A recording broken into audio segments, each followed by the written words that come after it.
Well, hello. Welcome to the Creative Writing Life podcast. I am Paul Zeidman, and this is a particularly interesting show today because I can honestly say that I've known the guest who is a writer. I've known her since before she was born. She is related to me. This is my niece, Alison Zeidman, who is also a very talented writer. Allison, welcome to the Creative Writing Life podcast. Hi, thanks for having me. Oh, my pleasure. So, just a quick rundown of Allison's bio. She is a stand up comedian. She was a head writer and co executive producer on the show Adam Ruins Everything. She was also a supervising writer for Full Frontal with Samantha Bee. She's written, I think, 2 episodes of the show Archer, and she's also contributed essays and humor writing for the New York Times. No emphasis there. So, Allison, so this is really exciting. We've got so much to talk about today. But as for viewers and listeners of the show are familiar, what we like to start off talking about is maybe something we've read or watched lately, whether we liked it or we hated it or we're like, that didn't do anything for me. I will go first to just give you time to gather your thoughts in case you have to be like, wait, what was it I watched last week? And you can remember it, but you can't remember it. So I'll go first. So I've been watching Hacks, which is on Max. I've been enjoying that. I think the writing on that is really good, and they do an amazing job with making the characters as uncomfortable as possible. Wanted to see it since it was in the theaters and finally was available. Was the Teenage Mutant Ninja Turtles Mutant Mayhem movie, which I enjoyed a lot. The animation very similar to the Spider-Man Spider-Verse movies. Really enjoying that. And finally saw an episode of Doctor Who that I actually enjoyed, which was this past week, which was called 73 Yards. Hopefully they'll continue to get better, much better than the earlier ones in the season. And that's about it. So, Allison, what about you? First of all, actually, I have a question. So you said listeners and viewers. Is the video of this going up somewhere? So what we do is we put the video on YouTube I would and I would have set this up better. I'm ah, sorry. don't worry about it. It's Or perfectly like fine. put on a makeup or something. It's quite okay. Quite okay. We can start over if you want. No, it's fine. Okay, no problem. I'm fairly certain I told you Um, that, like maybe not. nope. Uh, And then I was looking at your stuff and I was like trying to see it, and then I was like, okay, yeah, it looks like it's just but nope, I missed that. My bad. What have I been watching? Well, yesterday I just caught up on the end of The Sympathizer from HBO, which is adapted from a book called The Sympathizer, which I'm now reading the book. The show was pretty good. I feel like it was like a lot packed into just 7 episodes, and it would have been nice if they had more episodes to like breathe more. And the Jinx 2, Tim and I watched that. Turns out he did it. He really actually did do it. So big spoiler there. And to be completely honest, other than that, I've been rewatching Sex and the City just oh, because it's, I don't know, it's comfort TV. oh, okay, okay. So were you a big fan of that the first time around? I remember renting VHS copies of the seasons for Blockbuster when I was like in late high school and Hmm. early college. I was too young and didn't have HBO for the first time it came around. And it's interesting watching it now because I'm about the age that the characters are. And Yeah, it makes me feel old. I was gonna say you're not living that cosmopolitan lifestyle, I unless am you not. are. No, I am not. I've never even had a cosmopolitan. Much of it is very cringe and cheesy. But for its time, certainly Hmm. a very progressive, innovative show. Okay. Okay. Interesting. Interesting stuff. So let's talk about you and your background as a writer. Now, were you the type always writing when you were in school, or did you kind of like get into it later in life? Now, as I mentioned, you started out as a stand-up, but of course, you have to write your own material. So we can start with about your background as a writer, and then kind of that how you got into doing stand-up. Okay. Yeah, I was always interested in writing. When I was a kid, like I did some creative writing and kind of had this idea that I wanted to be a writer of some kind. I didn't really know what. And then when I was looking at colleges, I was thinking about going somewhere to double major in art and English, just because again I had the interest in writing, but and an English major seemed a way to get into that. And then I got accepted to a school that only had art, and it was like, well, it was too good an opportunity to pass up. So I then went to art school and realized about halfway through art school that I didn't want to be in art school. And kind of just like cobbled together Mhm. what I was going to do with my life from there. As far as stand up, I'd always liked watching stand up. I was a big like Comedy Central half-hour viewer when that was on when I was growing up. And I was interested in it, but I didn't have like any performance background. I didn't really know what I was doing, so I was kind of nervous about it. Um, so after college, I was like, I think I'm gonna give it a try. I was living in Philadelphia, and I figured, okay, I'll take an improv class. I'll get to like know people because I haven't lived here in a while, and maybe work up the nerve to eventually do stand up. And then I got really into improv for about a year, and then it was like, okay, well, I didn't get into this to just do improv. Like, let's write a set. And yeah, it took a little while, and then one night I was like, I think I finally have something that these might be jokes. These might actually be jokes. I'm not sure. I'll go try them out. And then yeah, stand up was sort of the main thing that I was doing for years. But even I was doing stand up in Philly for like a year and a half before I moved back to New York. But even before I moved to New York, I was kind of also keeping in mind that this might be a path to writing. So I was like teaching myself how to write TV pilots and practicing like late night style monologue, topical jokes. And Yeah, just like throwing a bunch of things against the wall and hoping something would stick. I also, I have a variety of interests, and I think in some ways, sometimes it's like, should I have just focused on one thing? But in the other, it's been more interesting to be flexible, more satisfying to me to be able to like jump around to different projects and different formats. And yeah, so I haven't been doing as much stand up in recent years, but I was doing mainly that in New York for a while. I ran a couple shows. When I moved to LA and got my first TV job, it was like, this is my focus. And Mhm. in my opinion, LA is not as good of a stand up town as it's certainly not as easy to like bounce around. Hmm. In New York, it's like I did three different shows and three different boroughs in one night. In LA, people are like, "Ooh, the West Side. I don't know. I can get there." Wow.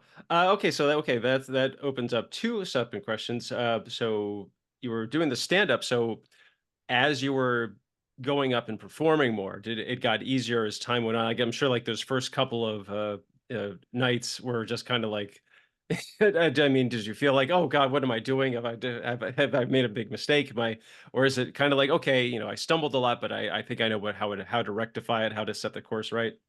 Yeah, in a way, it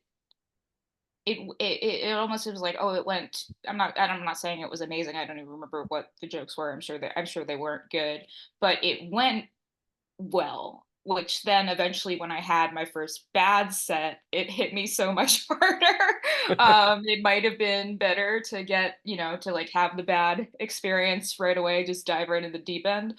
But then again, maybe I would have been like scarred and never have done it again. Um, the first time I did stand up, it was an open mic in Philadelphia. It was like a Tuesday night open mic. It was late, and it was down the street from Helium, which at the time was the only club in the city. And I guess Hannibal Buress was there that week, and I guess he probably was like, "Oh, where's a good place to like hang out afterwards?" And some comic like sent him to this open mic instead of giving him like a real recommendation for a bar or whatever. So he was there and he laughed during my set, and I like to think he was laughing at the jokes, not laughing at me. But that was like an encouraging kind of Yeah.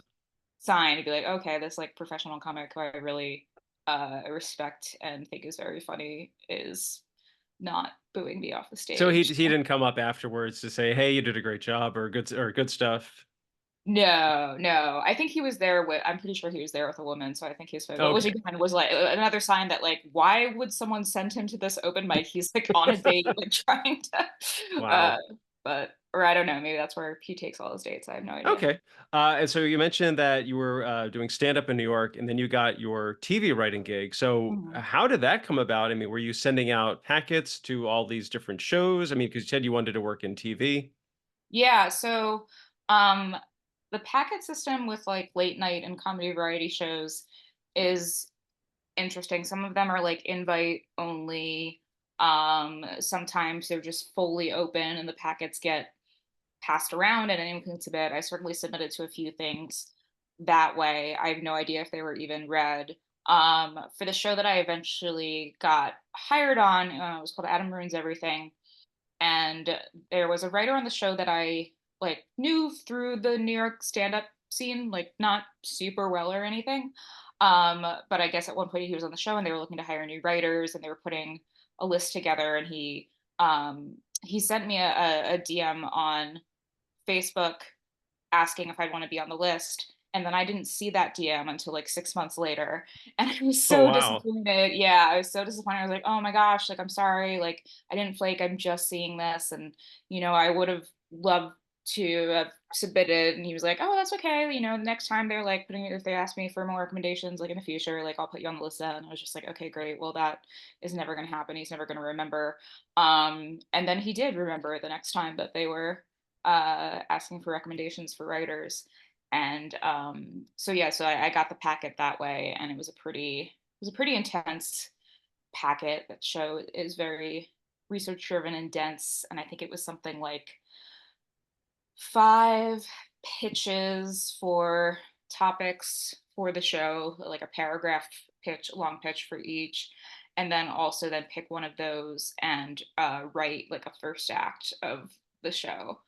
um, and at the time I had quit my like steady full-time job and was just freelancing, trying to like, I was like, okay, I can pay my rent. I'm gonna try to, do this so I have more of my own writing time.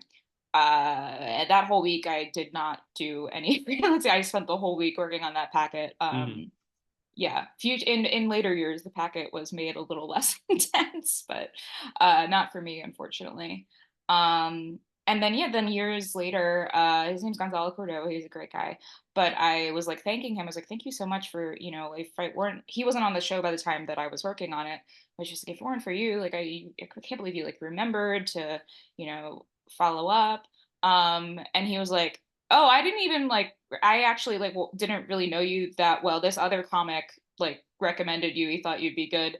And that comic, I was like, I don't really know him that well either. But I think just like through again, I was doing like lots of other kinds of writing, and especially with like topical joke type stuff. I was posting those online mostly as like an accountability exercise for Mhm. me to get them done every week.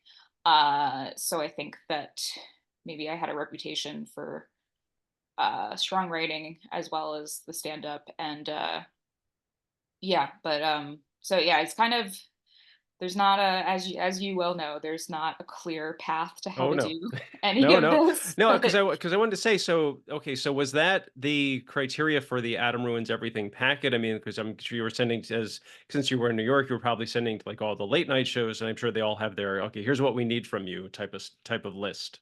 yeah, yeah, every show has different asks. Sometimes like the for the Tonight Show, the packet, it's pretty general. It'll be like a page, 1 or 2 pages of monologue jokes from like, within the week or whatever that you're writing the packet.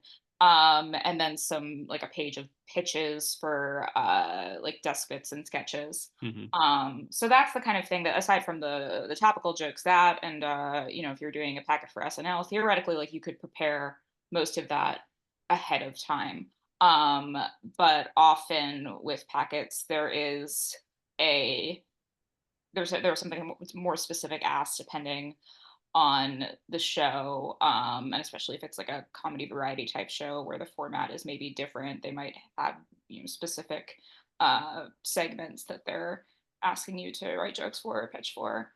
um, so yeah, it's like a lot of things in this industry, it's a lot of free free work for very little chance of Well, success. you gotta show that you can do it, kid. Yeah, yeah, Okay, yeah. so, okay, before we get to your, transcontinental journey. So while you were in New York, is that when you got the opportunity was for writing for the New York Times? So this is something I've always wanted to ask you about. So that you've had a couple of things published in the Sunday Times. Now, Mhm. is that did you just send it in? Do they have like an open submission policy? Did someone say, "Hey, we'd like you to write something," or how did that come about? Yeah, I'm sure like they do have an open submission policy. It happened for me because and we're still friends. But she's on a different section now, but at the time she was the Sunday opinion editor, and she was a comic. She had been in DC and at the Washington Post and had been doing some stand up, and then moved to New York for her job at the Times, and was doing stand up there. And she asked me to if I'd want to write something, so that's how the first one came about. And yeah, she's just been like a fantastic supporter and cheerleader for my work since then. Uh, but yeah, it would never even would have occurred to me to try to submit something to the New York Times. But she, one of her priorities as an editor was like she wanted to introduce more humor into the section. So Hmm. yeah, there were, and I wasn't the only comic that she approached over the years. She was working on that, so it was a cool opportunity. And what was it, 2 or 3, or at least 3 uh, Um, essays? 4 humor pieces, and then one like personal like humor essay type thing. Okay. Um, yeah. So Okay, very, very cool. Okay, so all right, so let's talk about okay, so you're doing stand up in New York and you get the mhm. call, "Hey, we want you to come write for the show." Now, I can add this as a personal touch. I remember they called you like it was a Friday and they said, "We need you to be here by Monday," something like that. Not quite that tight, but almost. So it was the day before Thanksgiving and like late in the day on the East Coast at least. And I knew that it was like we are supposed to hear by that time, so I just figured like, well, I didn't get it. I had an interview. That was my first time getting, beyond packet and having an interview. And I don't know, I wasn't sure how the interview went. I was kind of nervous, all that. Um, so yeah, then I figured I was like, well, I'm not getting it. And then late in the day, I was at my mom's house and got the call, and it was like, oh, I think I had about a week to move, which is yeah very very daunting. I also I'd been to LA and I wasn't sure if I liked it, but I was kind of like, I'll go anywhere for this job. This is what I want to do. But it was a little like, should I just go out for the 6 months that the room is open and then come back to New York, or should I be like looking for a year-long lease type thing? A lot to figure out in a short amount of time. um but yeah, it happens. It was the same way when I got hired on Full Frontal. It was like I found out I got the job and I had about maybe I had 2 weeks for that one, but still Hmm. not a lot. Yeah. So you take the job and you move to Los Angeles. So you said so it was a writer's room. Now, was it just a daily thing, like everybody in one room, or did you kind of break off into groups? How did they put the show together? So for that show, we would have like full room meetings. We also had a team of researchers. So I forget how many writers total, but it was like the same number of writers and researchers. There was a head writer. There was in my second season there was a head of research. So pitch meetings just for like topics that would be everybody in the room. Everybody's pitching, researchers and writers. And also for like figuring out what an episode is going to be. The writers would usually, there was like a narrative thread to that show, so the writers were more often like pitching what 3 topics or whatever to string together for an episode narratively. But those were still like all room meetings, and then a one writer and one researcher would be assigned to the episode. They'd go off and work on an outline, which is we call it the argument outline. It was kind of like, if the show is kind of like a persuasive essay format. So you'd be mostly just like nailing down the research and like getting your outline in order. Adam is very hands on as a boss. So you'd go work on your outlines. You'd have a meeting to check in with him. Uh, that would happen a couple times. Once it was like, okay, the argument's in good shape. We called them what did we call them? I guess we call them narrative meetings. And that would be just the writers and the head writer, and pitching more on like the story, and pitching jokes for each beat of the outline. And then once you were done with that week or whatever of meetings, you'd go off and you had a week to write your script. And then I believe there were 2 rounds of notes for like the writer's draft. And you'd get notes from Adam, from the showrunner, from any other executive producers, and from the network. Address those, and then after the second writer's draft was turned in, then like the head writer would take a pass, and then in my first season there, Adam was taking the final pass on every script himself. In my second season was as head writer. I guess we got to a place where he, I guess, trusted me enough that he didn't. He still, he still had a lot of notes, but he wasn't feeling the need to take the script himself. So yeah, it was a lot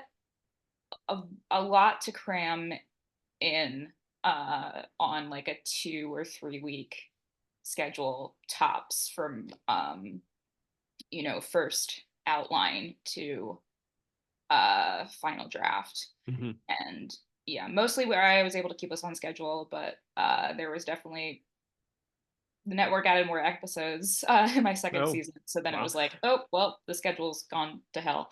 They gave us more time, but yeah, it just, we had to go back all the way back to the beginning of like, oh, we still have to figure out episodes now. We had the whole season figured out. Um, so yeah, there were many days when I was doing final rewrites on set, which was Mhm. not the most fun, So but okay, so you started out as a staff writer. So yeah. did they just like the way you contributed to each script, and they liked your writing? They said, okay, we want to give you a chance as head writer, and they just kind of like just threw you into it and said, okay, here you go. No, there were steps between that. So after the season ended, yeah, it's a very intense show. So the head writer in my staff writer season, the previous season he had been the onset writer and was, doing rewrites and pitching alt on set and all that kind of thing that you do as an onset writer. And his second year he was like, you know what, I'm not up for that. I'm not doing that. So they asked me if I would do it. Um, and I said yes. So I was doing some late in the game kind of rewrites during that and being on set. And then after that ended, there were a few months hiatus. Um, I think at the time we didn't know if there was going to be another season of the show. Like things seemed positive, but we didn't have like the actual word yet. And in the meantime, Adam and True TV, like they had an agreement for him to do a pilot of more of like a late night talk show style Mhm. show. So myself and another writer from that had also started the season that I started. It was just the two of us and Adam, 2 researchers, and a writer's assistant working on that pilot. So I got like a small title bump when I was on set writer, and then like a small title bump for doing the pilot.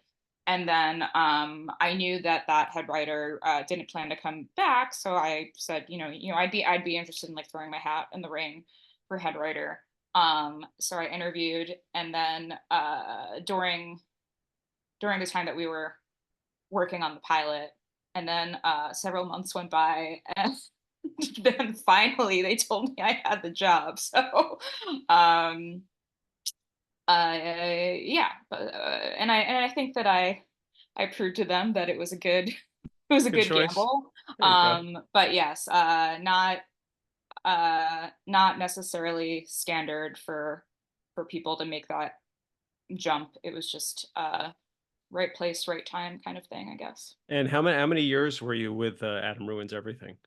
2 seasons, and I think it was over the course of like 3 years. Okay. So when that one ended, is that Mhm. when you made the switch over to Full Frontal with Samantha Bee? Was that the similar kind of thing? You submitted a packet, or they came to you and said, "Oh, we really like the work you've done here. Would you like to Mhm. come and join us over here?" Yeah, after Adam Ruins Everything ended, first of all, it was like great to just like Breathe. rebuild my life Sure. for a while, and had some family stuff going on that I had to take care of. And then it was like, okay, now I would really like a job, but where are there where are the jobs? And someone that I knew from was on my first season of Adam Ruins Everything as a writer. He also I knew him a little bit from like doing stand up in New York. He had gone to Full Frontal, wound up becoming one of the co-head writers. So when he started in that new position, they were looking to hire. He asked me if I was available, and I did do a packet for that show years and years ago, but Mhm. they didn't ask me for a packet just like based on uh the experience that I was coming in with. And yeah, that all happened really fast too. I had an interview, and then he was like, all right, we're bringing you on. And by that time I did have another job offer, but it was for the G Word, the show that like Adam and this Oh, okay. production they did with the Obamas. And that had like dragged out and out, and it was like, it's gearing up. Netflix is Netflixing, whatever. And then it was unfortunately finally ready, Mhm. literally the same week that I got the Full Wow. Frontal offer. So I had to pick. But So how was Full Frontal different than writing for Adam?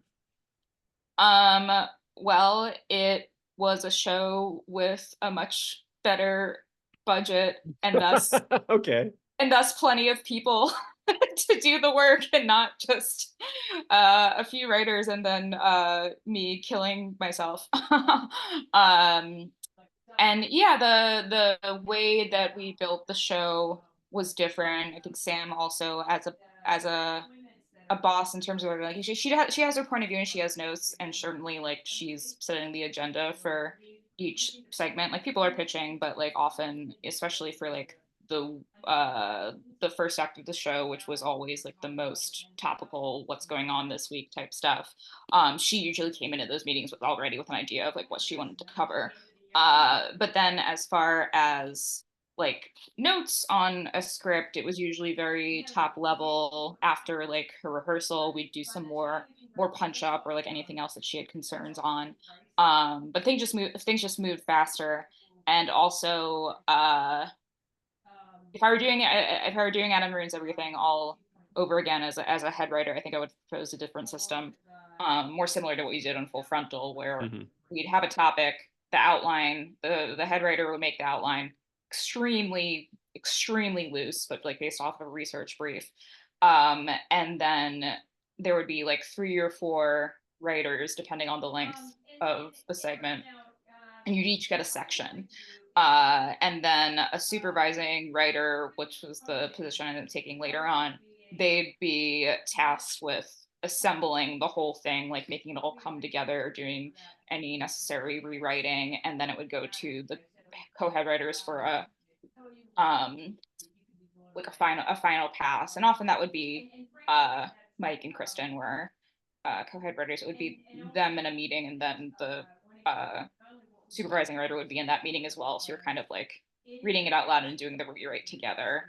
And then yeah, there'd be a read through with Sam. And in the 2 weeks that I was there before the pandemic, when we were shooting in a studio and there was a rehearsal, then afterwards there was a punch up meeting. But Mhm. that wasn't that had to change when Oh yeah. everything was being done remotely. Mhm. Okay, so a couple of questions about that. So I know that you got the writing for Samantha Bee got nominated for some Emmys.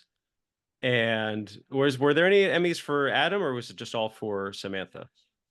No, yeah, and yeah, Sambi got nominated for several Emmys. In my time, there only one, but one's not nothing. Yeah, Um, it's more yeah, than a lot of Adam. people get. Yeah, Adam. We were more under the radar. It's also the show was it was classified as a by the WGA, and then also in terms of like awards categories, it was like always like hard to figure out like Mhm. where it would fit. The guild characterized as like comedy variety other, which is comedy variety is already pretty small, and then your other. Other. So that was another big change of going to full frontal, where it was like, oh, the the minimums are different, sort of like the attention the show is getting is Mhm. different, being on more of a traditional late night show. Okay, so two more questions about Full Frontal. So, like you said, like right after, pretty much sounds like right after you started, okay, lockdown, and everybody you goes home. You got to be on Zoom. How much of an impact did that have on the writing? I mean, you're of course were able to write at home, but I Mhm. guess collaborating with other writers, was it just like Zoom calls constantly, or lots of emails and text messages? Yeah, lots of meetings, but also like the nature of for the studio segments in particular, it's like, we establish some things, then we go off and write. And then even I think that even pre-pandemic, as far as like punching up scripts, it was more the head writers or the supervising writer would like say like, hey, like I need some some punch ups on like you they copy paste the specific Hmm. thing that you were looking for, and everybody would just like pitch in a shared doc. There's this really cool kind of like Google Docs for scripts tool. It's called Scripto, and I think most of the late night shows use that now. It was created by I believe a former Colbert writer. And yeah, it's like Google Docs for scripts, so you can all be in there at the same time. You can leave comments on scripts for the writer to see and address later. So yeah, a lot of things were done over Slack, over Scripto. Certainly meetings. One of the writer's responsibilities in theory was to participate in the field department's meetings, to kind of like take turns doing that. Most people did not like doing it. I loved doing it, so I was like, I'll go to every field meeting. And those were a little some of those were a little bit like more brainstormy, like you're actively pitching in the meeting. And yeah, like things like a post rehearsal punch up, I think uh would have existed in the before times and then didn't in the lockdown period. But for that particular show, it is not like you're like sitting in the room like together all day anyway. So I think that and other late night shows, like it kind of translated pretty well. Okay, so was it also while you were working on Full Frontal? Is that when you got the opportunity to write for Archer? Yeah, that came about when I joined the WGA. I don't know if they still do it, but they had a program where it's like new members, you could sign up for like a mentor group. And basically it was just like you'd go out to dinner with some senior writer that had volunteered their time with a couple other new members and just sort of like chat. And My cohort of not our mentor, like he was great, but like he was it's like he's got other things to do. But the four or five of us that were in the group decided like, oh, we'll keep like meeting for drinks periodically.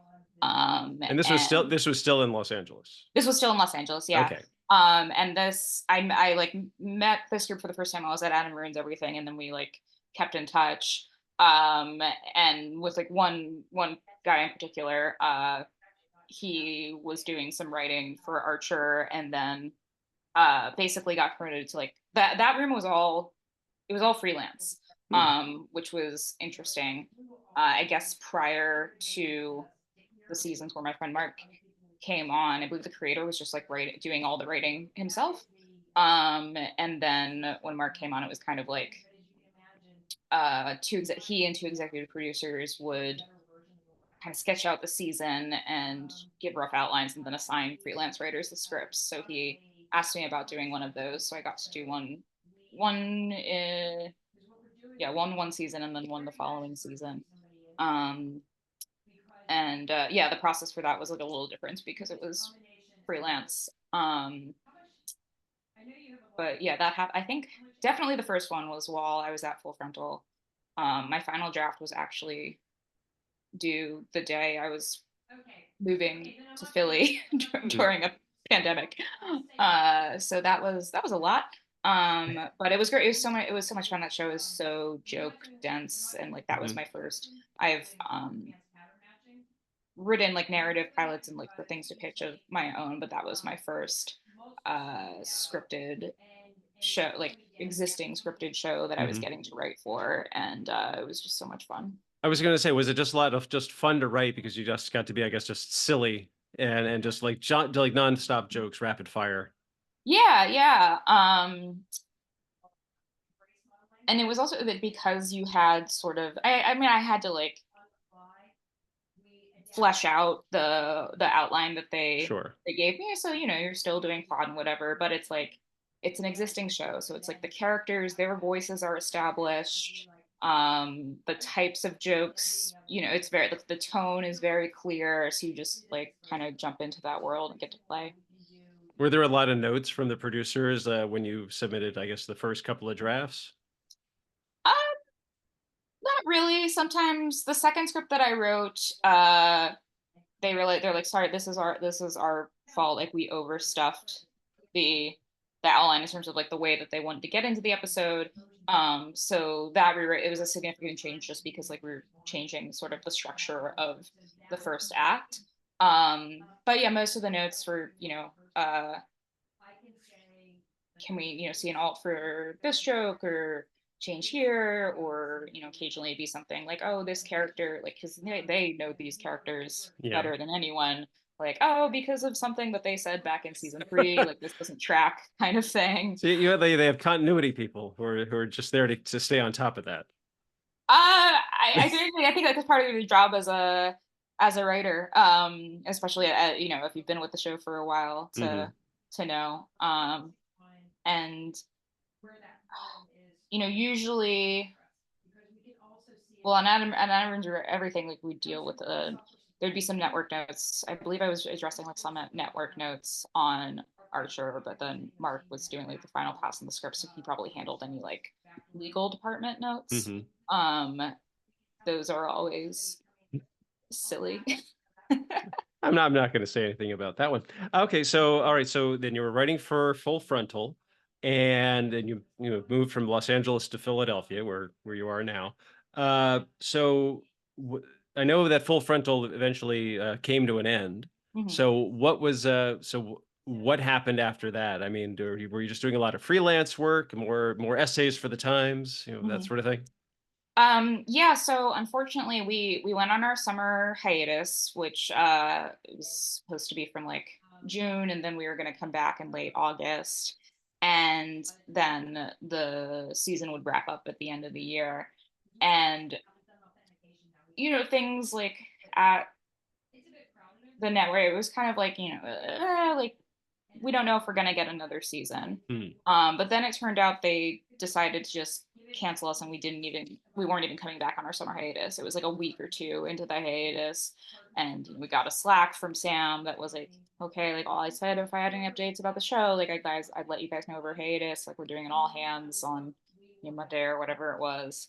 And it was like, oh, this isn't good. Hmm. But yeah, it was pretty shocking that it was like, oh, we don't even get to come back and like do a real like final episode or anything like that. So you know, that was surprising, and that like that like hurt on a personal level too. It was like, Yeah. wow, gee, thanks. Um, you know, and I'm not going to speak for Sam or anything, but for me, it was kind of like this is seems a little disrespectful. Um, but at the same time, I was like, well, I have all these projects of my own that I've been thinking about. So I was like, I'm not gonna immediately be like actively looking for work. I want some time to like do development of my own projects, and also like working on development projects with various production companies, which like was doing that throughout my time at Full Frontal. But it was like I want to, you know, just have the space to like focus completely on those things. And luckily, contractually, they still had to pay us through the end of the season, so it's like I had a little bit of a buffer. Um, and then in like I don't know, probably like February, March, I was kind of like, all right, like, you know, would like a job. I like being busy. I'm not Hmm. good at having hobbies, so I've gotten better, but like I go a little crazy without deadlines. And you know, sometimes when you're just giving yourself your own deadlines, it's just not, it's not the same as that You're actual not pressure. frazzled enough. You're not a real writer. Yeah, yeah. It's like, no, I got time. I got time. But yeah, and then the strike happened, and that Mhm. went on for a long time. Yeah. And even in the year leading up to the strike, I feel like every general meeting I was having with execs, it was kind of like, oh, like, we're kind of like slowing down just because we're not sure what's going to happen. It seems like there's going to be a strike. Sure. And then, once things finally came back up, it was sort of like, and still to some degree it was like, oh, we're still like trying to like figure out like the new landscape. Like a lot of these companies are, their business models are drastically changing and they're making adjustments. So Mhm. um it's still kind of a rough time. And yeah, right now I am mostly picking up some freelance stuff. I just did Adam Conover from Adam Ruins Everything. Like he has a YouTube channel. It's similar kind of content, but more just Mhm. like monologue to camera style. So he asked me to write one of those. And yeah, there's been like some other YouTube things. Feels like, but it feels like that's the only place where the work is right now. Sure, sure. Yeah. And So I know that Adam was really, definitely one of the faces for the WGA during the strike. I mean, we're yeah. seeing him all over the news. hmm Yeah, definitely. Yeah, it was like this is what he does. He, takes complicated information and breaks it down in a way that's easily digestible. Yeah. And he was on the board by that time, so very visible. We had, and one of the things that I did between Adam Ruins Everything and Full Frontal actually was for the previous cycle, gearing up for the previous cycle of negotiations, the WJ had asked us to do like an Adam Ruins Everything style video explaining the process for how they put together the pattern of demands and then the voting process and all of that. Um, didn't end up making it. There were some on the Oh. board that then, well, there were some on the board that felt that comedy was the wrong tone for something that some Some members. serious topic like this? Yeah, yeah, yeah, yeah. So yeah, we didn't do it, but then Adam ended up running it for the board, and obviously it kind of was like applicable skill set. Wow. Yeah. I would have loved to have seen that because I'm sure it would have made the rounds, I guess, and then bootleg copies, of this video, like, explaining the what's going on. I just think that would have really made quite a difference. Yeah, I got to kind of do a different kind, unofficially during the strike. And it originated with some East board members who are also late night writers. We were doing like a weekly strike themed late night style show on YouTube. So, and that was, partially explaining things, partially like debunking any sort of misinformation or pointing Mhm. out things that were just like clear studio propaganda in the press. And yeah, so like a little bit of that flavor there.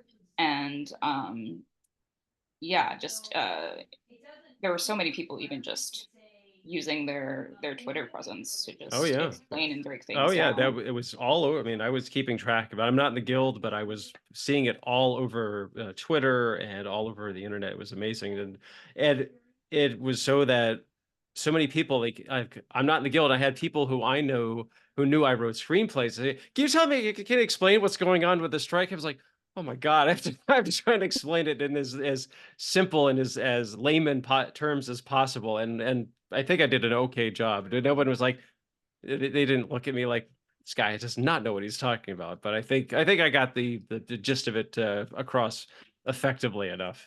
Yeah, yeah. And yeah, that I think was a real, just the difference between the '08 strike or whatever, Mhm, where kind of like pre major social media and all that kind of thing, the ability to disseminate information, to communicate, for people to connect with each other, and also to just like refine the messaging and explain more than you can in an email or a press release. I think that the guild was at a natural advantage over the studios because it's it's a bunch of writers. So it's Yeah, just people that exactly, exactly. know how to put things clearly. So I also wanted to ask you that okay, since the strike ended and that you're kind of doing a lot of freelance work, have you gotten back into doing stand up? A little bit, yeah, in a way. So I did a lot of writing during the strike. We were allowed to write as long as it wasn't like a project that was set up somewhere for anybody. And I was like, I could use a new just a new spec sample. And there were just a couple projects that when Full Frontal ended, I was like, I just really want to write this.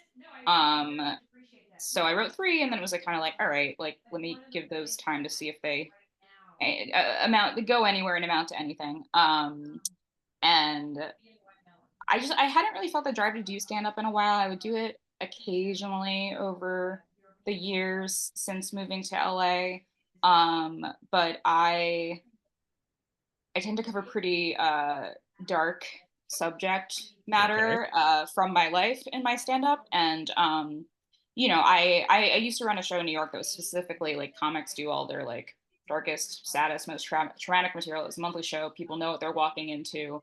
But I also think that like if the jokes are good, like they will work in any room, even if it's like the Saturday night like showcase where people are paying a Mm. 2 drink minimum.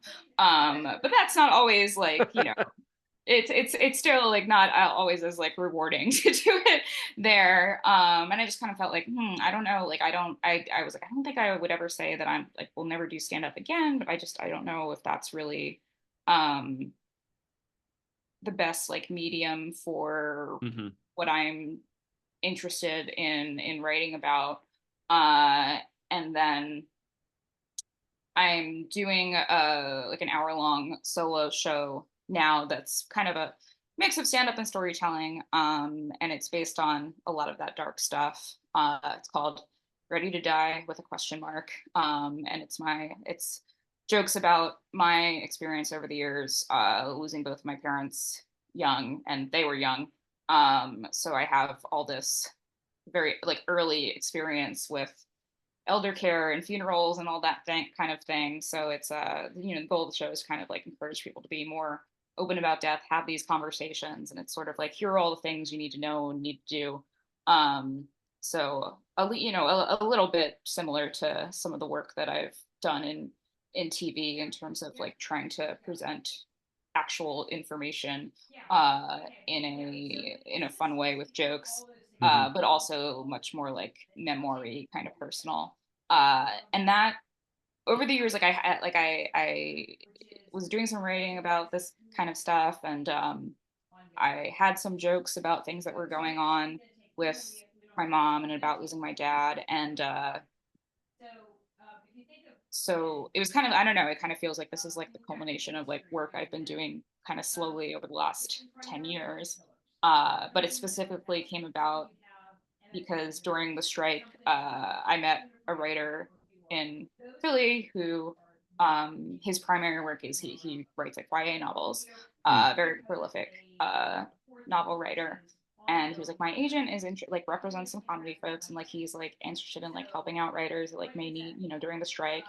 So we had a great conversation, and I wrote up a book proposal that was basically like kind of the idea of this show. It was like a Hmm. mix of stories and also kind of this idea that like okay I'm gonna like do all these things that you're supposed to do, which I yeah still need to work on, but um but I at the same time I was like it was like going well, but it seemed like the guy was really busy, but I was like I think there's like a non-zero chance that this book agent is just going to flake on me. And that's what happened. Oh. But so I was like kind of prepared for this idea of like well I think that even if this doesn't work out I could probably like repurpose a lot of this as a show. um and then I was starting to do that I was writing the book proposal in like August, September, October, when I was dealing with some pretty intense stuff with my mom. Um, and in December, I was starting to write it as a show and think about how to do that. And then things just got so much more intense, and she passed, and it was kind of like I can't deal with that for a little while. But I went back to it recently, and I mean, I felt ready to go back to that kind of work, but was also like, now I had a conclusion to the story Sure. almost. Hmm. So I was able to like to give the show a very like loose, like sort of narrative structure and figure out like, okay, instead of just like info dump, what is sort of the, the climax moment, and sort of the resolution and takeaway at the end. So yeah, and I was like, you know what? I've been thinking about this for a long time. I have a lot of stuff. I'm just gonna reach out to some comics I know in Philly who have a weekly Tuesday night show and be like, hey, next month, like, could I have one of your Tuesdays? And just like give my, again, like needing the deadline, giving myself the Sure. deadline to be like, let me just write this, get it on its feet, try it out, see how it goes. And I did that for the first time a week or two ago, and yeah, it went well. I was writing up until that afternoon. Oh, wow. Yeah, I was like, oh, I have all this stuff, and then like every time I'd go back into it, I'd be like, wow, this is nothing. This is terrible, and like I was doing so much rewriting. The day before the show, I was like having a little bit of a crisis. I was like, oh god, this is. I was like, I asked my husband, I was like, can I like just like read it out loud for you, see what you think? Um, and yeah, it was still helpful to read it out loud and kind of pinpoint some things that just like felt awkward. But it was also like I hadn't really been rehearsing it yet because I was still writing, so it was just like saying things for the first time, and I Hmm. was like, just kind of reading it flat, not, and it was just like, wow, this feels awful. This is gonna be a disaster. But yeah, I got up the next day and finished, did some rewrites, finished writing, and then um parts of the show were more of a reading than a performance. Sure. Sure. But yeah, it went a lot better than I would have expected, and I'm gonna keep doing it. So I was going to say, do you plan to just keep it in the Philadelphia area? Do you want to travel with it? Yeah, I'd like to do it in Philadelphia a few more times, as I'm just sort of like refining and workshopping of it. Largely, no, I don't think I didn't feel like I had anything that was like, oh, I have to like do a major rewrite kind of overhaul. But there are some things that I'm like, I want to go back. I want to try, a different joke here, or I want to like refine the storytelling here. So yeah, I want to be able to do it a few more times here at a smaller scale, and then maybe also start looking at some theaters and stuff. And then in the fall, probably I'll be looking to take it to New York. Probably the first place would be where I used to run my monthly show. So they're a great venue, and I've noticed that they've been hosting a lot of like solo show comedian special taping type things. So I think that they can get it there. And then yeah, maybe one or two other of the more like alt theater venue type spaces in New York. And then yeah, possibly LA too. Um, I don't know. There are some great like live comedy venues in LA aside from just like the traditional comedy club kind of environment. But again, I think like generally like theater and live performance, there's more of an appetite for that in New York. Uh, and yeah, I might take it to like other, like I was thinking about maybe taking it to Chicago. It's like a big comedy town, and know some people there. So just yeah, trying to do it as much as I can, and see where that goes. I've been talking about it in meetings, even with like for like TV and film stuff. And people are like, oh, let me know when the show is. So I don't have any current plans to be like, oh, eventually I want to adapt this into something. Hmm. And I don't know if that would even be right for it, but certainly trying to do more with the show as it exists as a live performance is definitely the goal. Oh, that is great stuff. Hopefully it'll come this part of the West Coast. We'll see. Fingers crossed. Anyway, Yeah. Allison, this has been great stuff. It's always great to talk to you, but this was just it's nice to talk to you, not as a relative. Uh, so where can people find out more about you online? My website is just my name, AlisonZeidman.com. Um, my social media I'm really not using Twitter at all anymore. I don't know if I'm still supposed to be or not. So when if I post information about shows or um trying to create content for the online space, I'm usually doing that on Instagram, and that handle is Alison L Zeidman. So just same thing, but my middle initial. Got it. AlisonZeidman.com, at Alison L Zeidman on Instagram. Alison Zeidman, this has been fascinating and very entertaining stuff. Thank you so much for being here today. Yeah, thanks for having me. And again, I'm sorry I didn't know that this was going to be. That's okay. Now you have all these great screenshots that you can share with people. Hey, here I am just kicking it at home. Yeah, here's Uh, the part where like I shifted the computer and you can't see anything. I that's didn't okay. set up any I've items. been looking at the Stay Puft Marshmallow Man behind you on the windowsill there. Oh yeah, Uh, he's yep, a there he coin is. bank. Yeah. Okay, excellent, excellent. Yes, this has been Alison Zeidman. She's a writer and a stand-up comedian and now a monologist. AlisonZeidman.com, at Alison L. Zeidman on Instagram. You can check out my stuff, my screenwriting blog, MaximumZ, at MaximumZ.blog. I'm still on Twitter because I still use it at Maximum_Z, but I also use Instagram occasionally at Pez Screenwriting, PEZ. Those are my initials. Like you said, she's Alison. I'm Paul. This has been the Creative Writing Life podcast. Thanks for listening. Stay safe, stay healthy, and most importantly, go write something.